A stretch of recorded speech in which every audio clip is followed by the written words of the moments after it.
Euzu billahi mineşşeytanirracim. Bismillahirrahmanirrahim. Elhamdülillahi rabbil alamin ve salatu vesselamu ala rasulina Muhammedin ve ala alihi ve ashabihi ecmaîn. Rabbi şrah li sadri ve yessir li emri ve hlul ukdeten min lisani yefkahu kavli. Rabbi qad ateyteni minel mulku ve allamteni min tevilil ahadith. Rabbi zidni ilmen fehmen ve elhikni bis salihin. Sadakallahul azim. Alemlerin Rabbi olan Allah Azze ve Celle'ye hamdü senalar olsun. Onun Resulü iki Cihan Güneş Efendimiz Hz. Muhammed Mustafa sallallahu aleyhi ve selleme ve onun ehli beytine salat-ı şerifler olsun. Allah'ın rahmeti, bereketi, mağfireti cümlemizin ve bütün ümmeti Muhammed'in üzerine olsun.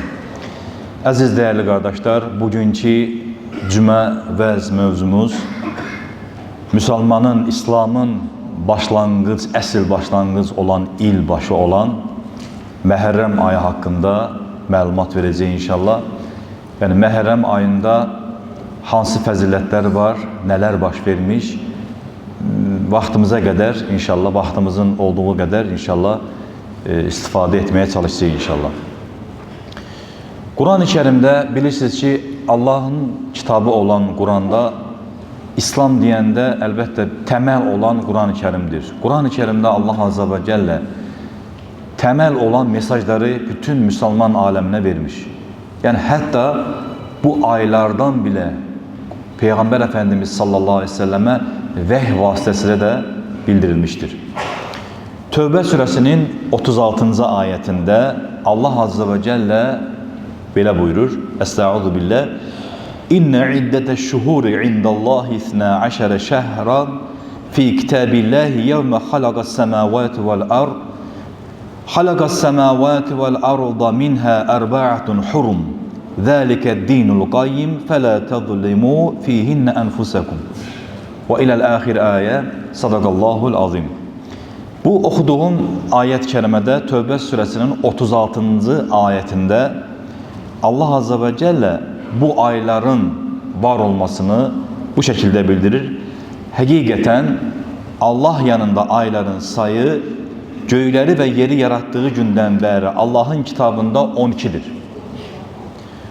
Onların 4'ü Recep, Zülqa'de, Zilhicce ve Məhərrəm haram aylardır. Bu İslam doğru dindir. Ona göre de həmin aylarda özünüze zulüm etmeyin.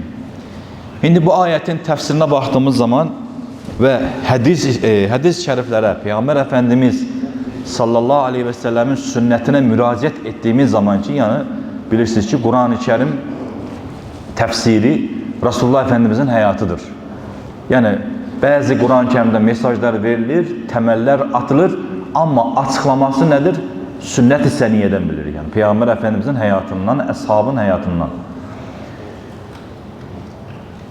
Yani 4 ay haram ayların birinci növbədə olmağını her bir Müslüman özüne göre bir bilgisi var. Yani bilirsiniz ki cahiliye dövründe qəbilə ilə qəbilə arasında döyüşlər, müharibələr olurdu, gəzvələr olurdu.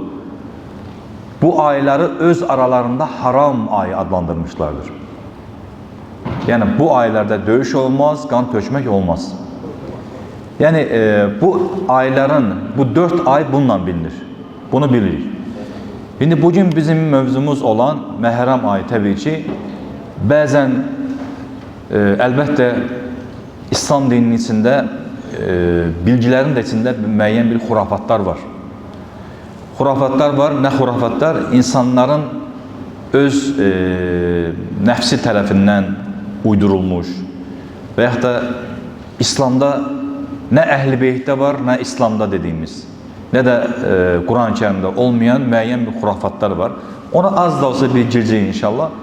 Əsas odur ki, biz Məhərrəm ayı Hicri qameri aylarından olan ve İslam'ın, Müslümanların ilbaşı sayılan aydır. Ve bunu bilməlidir bir Müslüman.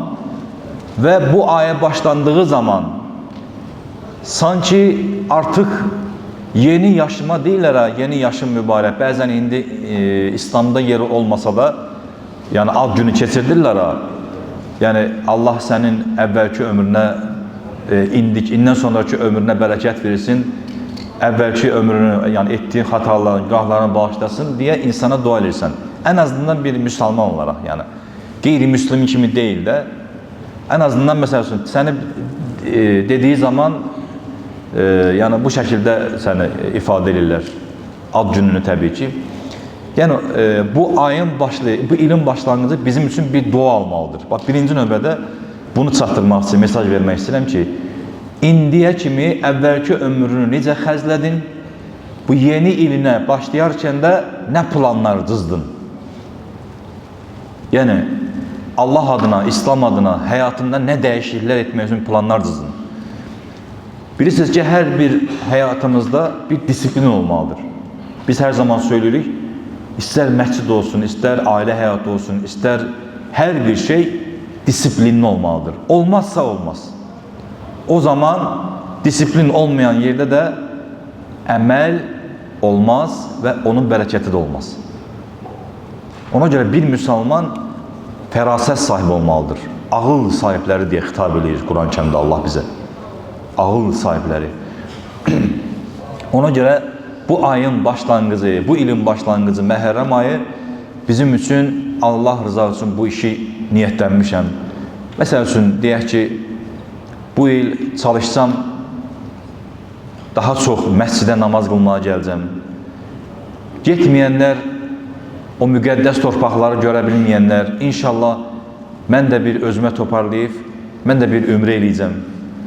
Və yaxud da ki, indən sonraki ömrüm bilmirəm nə qədər yaşayacağım. Daha çox sədəqə vermək, daha çox Allah rızası üçün işlər görməyə niyyətlənmək. Yəni, çünki Peyğəmbər Əfəndimiz sallallahu aleyhi ve sellem hədis şəriflərinə baxdığı zaman möminin niyyəti əməlindən üstündür. Yəni, bir möminin niyyəti əməlindən üstündür. Sən onu edə bilməsən, ömrün çatmasa belə niyyətinə görə savab qazanırsan. Hədis şərif. Ona görə ən azından bu il başımız olan Məhərrəm ayında birinci növbədə start budur ki, mən indiyə kimi nə etdim, özünü hesaba çəkmək və inşallah indən sonra daha gözəl əməllər etmək üçün niyyətlənmək. Bu birinci. Və əziz qardaşlar, Məhərrəm ayının İslamda bilirsiniz ki, daha çox hədislərdə, yəni İslam dini dediyimiz zaman özəl bir yeri var. Əlbəttə ki, bunun ora gəlməmiş o İslam adına ən böyük fitnə çıxan o Aşura günü dediyimiz o anı xatırlatmadan əvvəl hələ bu ayda nələr baş veribdir, inşallah ona toxunaq, ora sonra girəcəyik. Bu Məhərrəm ayında bəzən ən çox verilən suallar, istəyirəm ona toxunum, sonra keçim. Çünki bunu niyə söyləyirəm? Bu, bilirsiniz ki, bura İslamın yayıldığı bir nöqtədir. Bax, bu kürsü var ha, bir də o minbər. Burada İslamın anlatıldığı yerdir. Başqa şeyin yox. Təməllərə ona görə toxunmaq istəyirəm. Bəzi xurafat fikirlərə görə müəyyən bir açıqlama vermək istəyirəm, amma ifrata varmadan hamımıza da onu təşviq edirəm. Çünki bir yerin adət ənənəsinə də hörmət qoymaq lazımdır.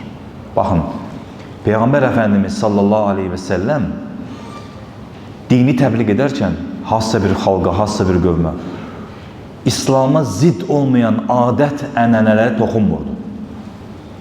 Bunu unutmayalım. Ona görə, baxın, hər zaman nə söyləyirik? Fiqhi bir fətva verən insana fətva aldığın zaman, təbii ki, bu dövrdə yoxdur, müstəhid yoxdur artıq, həyatda yoxdur. Onlar alimlərin görüşdən fətva verir, amma fətva verən müstəhid alimlərin öyrəndiyi bir elmlərdən də biri bilsin nədir? İslam tarixini gözəl bilməlidir. İslam tarixinin içində bilsin nələr var? Adət, ənənələr. Fətva verən insan bunu gözəl bilməlidir. Çünki qaşını düzəltdiyin yerdə gözün kör eləyər. Ona görə İslamın əlbəttə təməli tevhid üzərində qurulmuşdur. La ilahə illallah, Muhammedur Rasulullah. Bunun sağa sola çəkmək olmaz. Bu bir mənalı olaraq tevhid üzərində qurulmuşdur. Amma müəyyən bir şeylər var ki, o tevhidə zidd olmasa, o adət ənənələrə toxunmaq olmaz. Çünki insanların duyğularıyla, yəni hisslərinlə oynamış olarsan. İndi bu Məhərrəm ayında da bilirsiniz ki, bir belə deyək, müsəlmanların içində bu ay yaz kimi saxlayanlar da var. Bir görüşdə var ki, yəni yaz kimi saxlamayıb da həyatına davam edənlər var. Yəni bunlar həssas mövzulardır. Ona görə əziz qardaşlar, mənə verilən suallardan biri budur. Biz Məhərrəm ayında, yəni müəllim, toy etmək olarmı? Yəni xeyir iş görmək olarmı? Bizim bu haqda, bu suala cavabımız budur. Düşünün ki, bir qonşum var, qohumum var. Yəni qəm günündədir. Bir qəm qüssə var orada. Ora bir yas düşmüş. O zaman nə qarırsan? Bəzən olur ki, onu təxirə salırsan. Niyə görə? Sənin ən şad günündə istəmirsən ki, onun qəmli günündə o hal yaşayasın. Bu bir nə əmr deyil, nə də İslamdan gələn bir əmr deyil. Sadəcə olaraq bir incəlikdir. Biz o sualın cavabına ona görə söyləyirik ki, haram deyildir. Təmələ toxunurum, bax.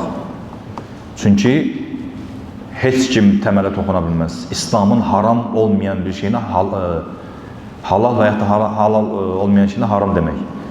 Ona görə bunu özəllə o sualın cavabı bunu söyləyirik ki, insanların ən qəmli günüdür. Onlara sayğı olaraq o ayda toy dediyimiz xeyir iş görmək, o incəliyə diqqət eləyərək etməsən daha yaxşı olar. Çünki bu topluma görə, bax, topluma görə hərəkət etmiş olduq. Amma biz bunu necə təbliğ edirik? Əlbəttə ki, Allahın halalı bəlli, haramı bəlli. Hədis-i şərifə baxdığımız zaman halal bəlli, haram bəlli deyir Peyğəmbər Əfəndimiz s.ə.v. Və bunun cavabı da budur. Bunu da bilmiş olan. Və bu Məhərrəm ayında, əziz qardaşlar, önəmli olan özəlliklər nələrdir deyə ona toxunmaq istəyirəm. Səhih Müslimdə rəvayət olan hədisi oxuyuram. Bu ayının Aşura günü dediyimiz, yəni Aşaradan gəlmiş 10-cu günü, o olan bəzi hadisələr var. Və onu sadalayaq inşallah, bununla məlumatımız olmuş olsun. Hz. Musa aleyhisselamın Aşura günü Qızıl dənizi yararaq qurtulmuş, Firavun və ordusu dənizdə boğulmuşdur. Bax, təsadüf deməyək, təvaffuq deyək buna. Təsadüf deyə bir şey yoxdur İslamda. Allahın bir nizam vardır. Təvaffuq deyək buna. Təsadüf, bəzən dilləri təsadüfən səni hardasa gördüm. İslamda bu dünya bir kəlmədir, təsadüfən sözü. Çünki təsadüf deyə bir şey yoxdur İslamda. Təvaffuq vardır. Allahın yazdığının buluşması, görüşməsi. Yəni Allahın hikməti həmən Aşura gününə düşmüşdür. Hz. Musa aleyhisselamın Qızıl dənizi yararaq qurtulmuş, Firavunun və ordusunun dənizdən boğulmuşdur. Həmən günə təvaffuq etmişdir. İkinci, Hz. Nuh aleyhisselamın gəmisi Cudi dağının üzərinə qərar tutduğu gündür ki, həmən o gündə Aşura gündür. Üçüncü, Hz. Yunus aleyhisselamın balığın qarnından Aşura gününün qurtulmuşdur. Həmən günü qurtulmuşdur. O Quran-ı Kərimdə ayət var, La ilahə illə əntə subhanəkə inni kuntu minəl zalimin. Yunus aleyhisselamın duasıdır, o dua. Balığın qarnında etdiyi duadır, o. Səndən başqa ilah yoxdur, mən nəfsimə zülmlər edənlərdən oldum deyə o duanı oxuyur, qurtulur. Bu Peyğəmbərin duasıdır. Həm də bunu hər zaman etmiş oluruq bizdə və bunu da etmiş olalım. Dördüncü, Hz. Adəm aleyhisselamın tövbəsi Aşura günü qəbul edilmişdir. Baxın, ilk yaradılan və ilk Peyğəmbərin tarixə baxın. Əməvilər dövrünə baxın, Peyğəmbərimiz sallallahu aleyhi və səlləmdən sonra bu hadisə ki, bir də ilk Peyğəmbərin dövrünə baxın. Onların duası, tövbəsi həmən günə düşmüşdür. Hz. Yusuf Aleyhisselamın qardaşlarının atdığı quyudan Aşura günü qurtulmuşdur. Yenə baxın, Allahın hikməti. Hz. İsa Aleyhisselamın o gün dünyaya gəlmiş və o gün səmaya yüksəlmişdir. Yenə həmən günü olmuşdur. Və Hz. Davud Aleyhisselamın tövbəsi yenə Aşura günü qəbul edilmişdir. Və devam edir 8-ci. Hz. İbrahim Aleyhisselamın oğlu Hz. İsmail Aleyhisselam Aşura günü doğulmuştur. Yine bu güne düşmüştür. Hz. Yaqub Aleyhisselamın oğlu Hz. Yusuf'un həsretinden dolayı tutulan gözleri o gün görmeye başlamıştır. Ve son olarak Hz. Eyyub Aleyhisselamın xəstəliyindən Aşura günü, həmən günü şifaya qovuşmuştur. Yani bunlar hamısı Allah'ın nizamıdır kardeşler. Yani bu günde tek farklı değerlendirmemek lazımdır. Yani Məhərrəm ayını tek bundan yok. Şimdi elbette onun hikmətlərinə gələcək. Yani ve bu İslam'ın en çok yani yaygın olan bilgilerden de biri o Aşura günü ilk saydığım Musa Aleyhisselam'ın Kızıl Denizi yararak kurtulmuş olan o günü Peygamber Efendimiz sallallahu aleyhi ve sellemin bir hadis-i şerifle de en çok bildiğimiz hadis-i şeriflerine inşallah açılacak. Peygamber Efendimiz sallallahu aleyhi ve sellem deyir, Medine'ye geldiğinde İsrailoğullarının bir gün yani rastlaşır, oruç tuttuğunda rastlaşır. Ve sorur sahabeye, bu ne oruçtu diye. Ya Resulallah deyir, Musa Aleyhisselam'ın Firavundan kurtulduğundan dolayı İsrailoğulları oruç tutur. Ve Peygamber Efendimiz sallallahu aleyhi ve sellem ben Musa'ya, kardeşim olan Musa'ya daha yakınım diye Peygamber Efendimiz sallallahu aleyhi ve sellem'in sünneti olan oruç olur o artık. Ve bilirsiniz ki bu oruçta da yani İslam'ın inceliğidir ki gayrimüslime benzememek için bir gün evvel veya da bir gün sonra yine oruç tutulur. Bunda bu ayda olan, baş veren hadisedir yani. Ve bu fəziləti də bilmiş olalım.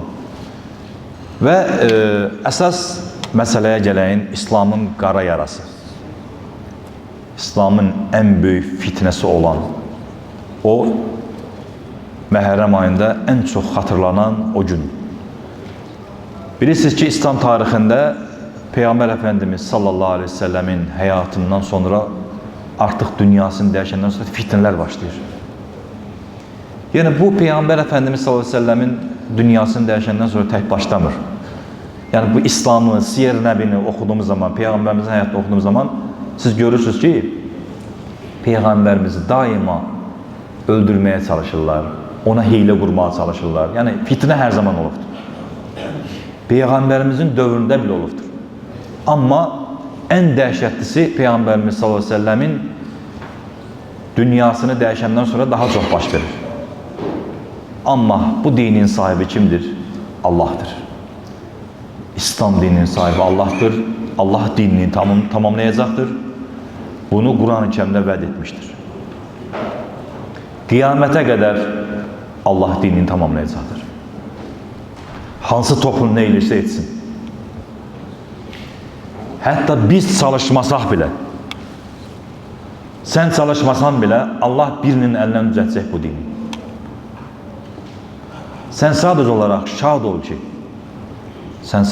şad ol ki, şükür et ki o İbrahim Aleyhisselam'ı ateşe atıldığı zaman indi farklı diller, karışık diller, heyvan hansısa bir məxluq ağzında su aparır söndürmeye, ona gülürler. Sen ne edə bilərsən? Ben bilirəm ki, mənim bəlkə də ağzımda o su söndürməz, ama mən safımı bəlli edirəm. İbrahim Hanif olduğumu bəlli edirəm, yani safımı bəlli edirəm. Bugün biz heç kim deməsin ki, mən nə edə bilərəm, İslam adına nə edə bilərəm deməsin. İnanın ki, bir addım atmağın bile safını belli etmeyindir. İslam adına güzel hiçbir şey etmesen, öz əməlini düzəltmən bile bir safını belli etmeyindir. Ona göre her şey gücü çattığı kadar İslam'da yeri olmalıdır. Allah çünkü bizden hesap soracaktır. Ve İslam tarihine baktığımız zaman yine Əməvilərin ikinci hökümdarı Yezidin zamanında Hicra 61, miladi 680-ci ildə həmən bu Məhərrəm ayının 10-cu günü, cümə günü Həzrəti Hüseyin radiyallahu anh şəhadətə qovuşduğu gündür. Və o fitnənin olduğu gündür. Yəni, əziz qardaşlar, bu mövzu haqqında gələcək cümə günlərimizdə inşallah bəhs edəcəyik. Sadəcə olaraq onu söyləmək istəyirəm ki, tarixini unudanın keçmiş olmaz. Baxın, bir müsəlman ayıq olmalıdır. Peyğəmbər Əfəndimiz sallallahu aleyhi ve sellem nə deyir? Bir müsəlman bir delikdən 2 dəfə ısırılmaz deyir. Yəni, bugün sən dərs almırsansa bu tarixdə, sən ən zavallı birisən, müsəlmansan. Sən nə zaman aildisən? Bunu hər bir şeyə, mövzuya əhatə edir bu sözüm. Mənim bu son sözüm hər mövzuya əhatə edir. Həyatımızın hər yerini əhatə edir. Ona görə çalışmaq lazımdır ki, tarixdən dərs alaq. Rəbbim bizi özəlliklə İslam tarixindən dərs alan müsəlmanlardan eyləsin. Və dərs alandan sonra əsas olan, İslam olan, mömin olan birliyimizi, bərabərliyimizi qorumağa nəsib eləsin. Və bizi bir-birimizə vuran hiyləgərlərin hiləsindən cümləmizi mühafizə eləsin.